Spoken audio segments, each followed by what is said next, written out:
of doing that, and you will find that when you're playing a goo, whoa, what just happened? You get it from, and you're sort of training, I think, this is my theory, I'm not a physiologist, but I think you're training all these little synapses, all these little muscles, all this stuff, by learning to play it, and you're working on it there, so that when it's called for, and you're not even thinking about it, it's there. All those little muscles know the absolute even balance of how to do it really crisply and evenly. And I spend a lot of time doing that exercise, you know, at loud.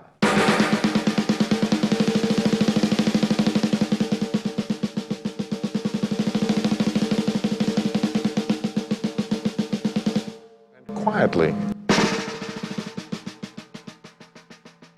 How quietly can you go?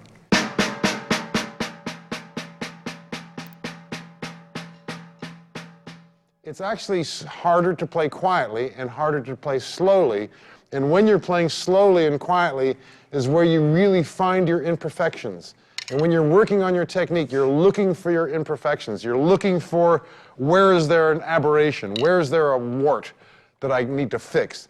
And so in that sense, you're looking for the hardest things. You're looking for, you know, when you're playing, you're looking for the fun thing to play. When you're working on yourself, you're looking for what you can't play and fixing it. You're looking for things you got to patch up. And that thing, there's that band, that song the band plays, I hate that song because it requires, you know, whatever it is, that's what you need to work on. When you're having your self-time, that's what you work on is what's causing your problem. Okay? All right, who's next? Let's get you up here. You don't actually have to play. You can ask me, you can start off with a question if you like. You know, we've heard everybody play. We're already scared.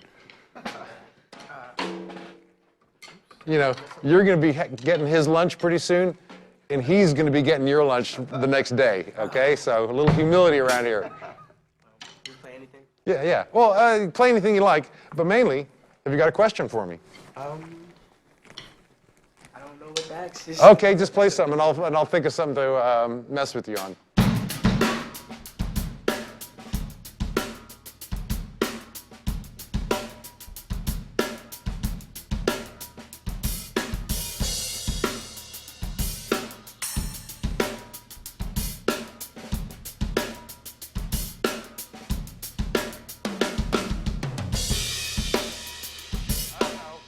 Anybody got a problem here? I don't know. Let's see some stick technique. Let's pretend, not groove. Let's see your paradiddle.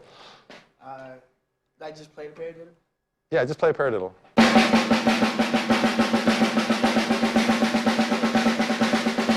Okay, now I'm seeing that you're holding your stick a little tight. I mean, you're pretty damn near perfect, but if I could improve in anything, I would say try, and when, you know, particularly when you're not playing a whole groove, whenever you're working on yourself, that's one thing to work on, is the minimum contact with the stick. So let's see that paradiddle again, only pretend that you don't want to be touching the stick. You see?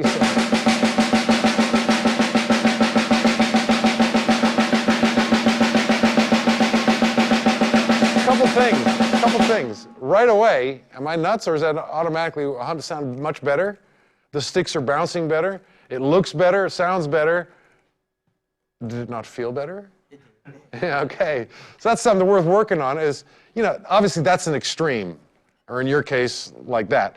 But if you, in practicing and working on yourself, you think in terms of those extremes of getting outside your comfort. And when you're working on yourself, you got to be doing all the things that are uncomfortable for you. So a little exercise like playing with this minimum contact. When you go back to playing with your buddies, you're going to be back to doing what you do. But when you're working on yourself, just consider this to be an exercise. Okay, let's see a double rudiments. I just made that up. I can do it. Let's see it.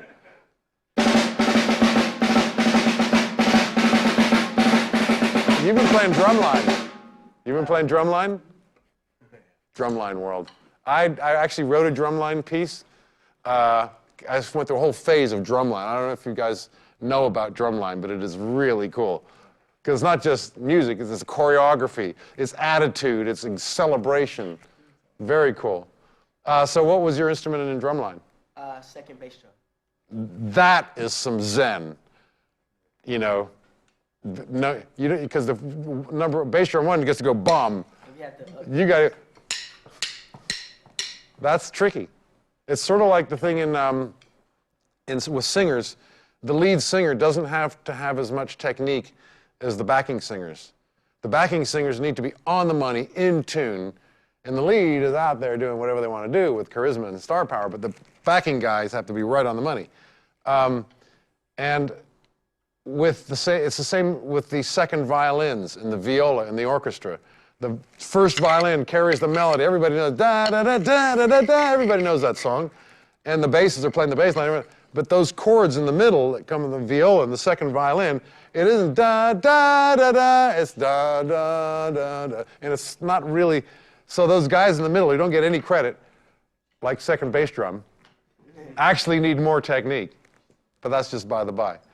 Okay, let's see you do that exercise of start real slow, real quiet, and build up in speed but not volume.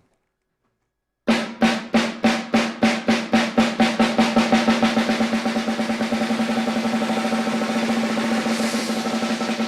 goes my lunch. We got that together, and already, I don't know whether you were thinking about that or not, but already you're holding your sticks much more lightly. And I hope you feel a benefit from that. Okay, is there anything else I can do for you? No, no. All right, we can kind of keep going around the circle. And you might have already had your turn, but now you thought another question, so we'll come back to you. Okay, who's next? Any questions? Yeah. How you develop speed with left hand? I mean, it's a flick. Right, but the difference between right hand and left hand is... Well, they've got to be the same. I have extremely slow left hand. So, well, okay, when you're working on yourself, your particular affliction that you must work with is to even up your hands. And all things should be equal. You should be able to play, that's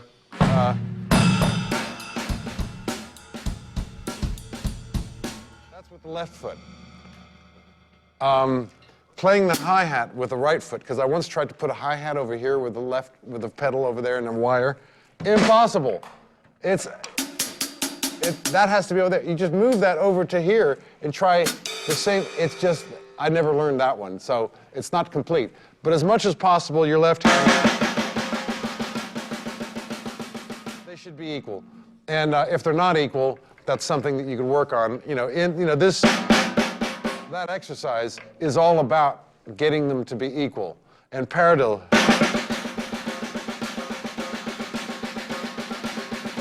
Is to get them to be equal. And paradiddles, the purpose of paradiddles is not to play a paradiddle all night. It's just to get you around the drum. It's to give you, so that you can start. It's a navigational tool.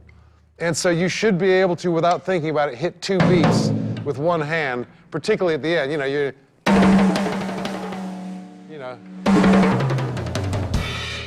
Starting with the left hand because you're doing something for one reason or another, you needed to start with your left hand, so you need to be able to throw in those paradiddles when needed. And the speed, that little flick.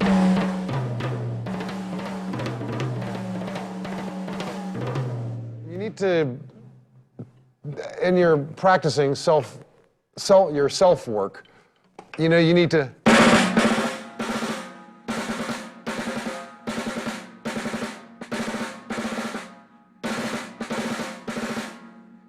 get that flick, but you get it from being slow.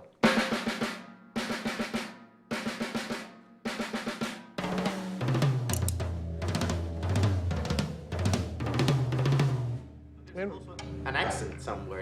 Well, yeah, the accent is where you're going to, and that makes it really easy. To actually play fully evenly isn't really your purpose. It's where you're getting to. Doesn't matter how many hits it took you to get there. You're looking for, and that's what double kicks for. That's the other thing double kick's really good for is I saw the guy from the Meters. What's his name?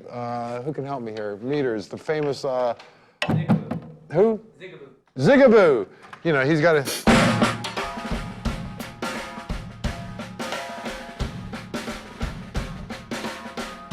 Okay, how about if Zigaboo had 2 bass drums?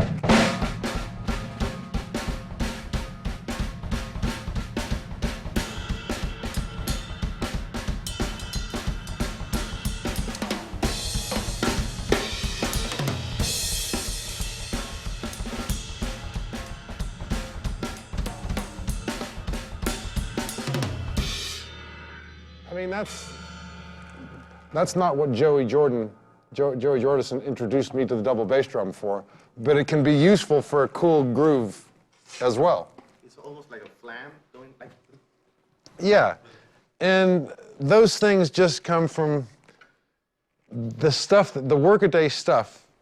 You know, I have been playing for, we just counted it up, I don't want to go back there, but many decades. All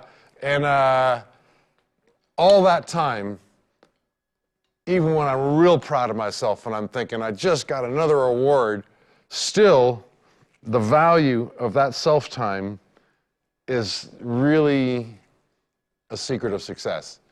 It's not just you sit down and drums and you play, and that's what a lot of you are here for, is to just sit down on the drums and play. But you will get greater enjoyment out of just sitting down and playing if you do some of those other, and it's very zen. It's actually a good place to go to mentally. It's a very, you lose yourself in it. And I don't know if you could even call it music. It's kind of a meditation. And you're really focused on the physicality of what you're doing, and you're looking closely at it. And, you know, it's a million miles from music, actually, but it is kind of a meditation, kind of a place that you lose yourself in and just work on these mundane things. And they almost seem unrelated to when you're sitting down on the kit playing with your buddies. But when you sit down on the kit and play with your buddies, you just find that, wow, all this cool stuff is just happening real easy. And it comes from that self-time. Muscle memory. Actually, I had a recent discovery that before shows, I would do my obligatory, I still do, but not as much. And I thought it was all about, you know, I come in the afternoon before a sound check, and it's just kind of, it's just not there, but I do it, you know, after 15, 20 minutes, it's, oh, okay, there it is there, and it starts to get smoother, and you know, it's now, it's real smooth, and it's up to the speed, it's up to scratch, you know, from just doing those little exercises. Then I actually had some therapy for arthritis, and they gave me these exercises, and the result of these exercises is taught me that it's not when you go back and you're training the synapses, they're already there if you've done your work. You're actually, the idea is to get blood into these muscles and to stretch them. And I found that these exercises like that, where you got this fingers on each knuckle there, and you find where the tension is and just not yank it so that it releases, but just sit there and wait for the muscle to change its mind and open up. And you'll find, you start out your exercise like that and you're like that, and these kind of things, you pull that knuckle there and you can feel, well, that muscle goes right across there and attaches right there. Let's get that one to just say yes to life. That muscle only wants to be full of love. Okay, see, he's happy now, and he's giving it up. And the next one. And at my age, I don't know about young folks, I wonder, if you do that to your hand right there, do you feel any burn up here? Do you feel like a burn? Not really. You're young. Drink your milk and eat your dinner. Eat your vegetables. Over 40 probably. Okay, it'll go away. That's the thing is that if you don't pull it out, you just let it, eventually the muscle will say, okay, and the burn's gone. You can pull on it as hard as you want. It'll go as far as it'll go, but it's not burning anymore. And then same thing, like this. All these guys down here. And just this exercise right here will, when you get back on the drums, you will find that you're a lot looser, groovier, and everything will just work better for you, and the thumb too. This is like the last year or so I discovered these exercises, and wow, where has this been my whole career? I mean, this here does more to set me up for a show than all that other stuff. There's another aspect to setting yourself up for a show, though. You know, the third song of the set is always better than the first song of the set, inevitably. So how do you get yourself for the first song to be just as good? It's by stuff like this, and also by push-ups, whatever, run around the room, just get yourself as if you've played 3 songs already by physical exertion, by just getting the blood pumping, stretches, whatever. So that you walk on stage and your first song is actually your third song. You know, just everything's going to be richer, cooler, heavier, funkier, slicker, you know, if you've set yourself up in the right way.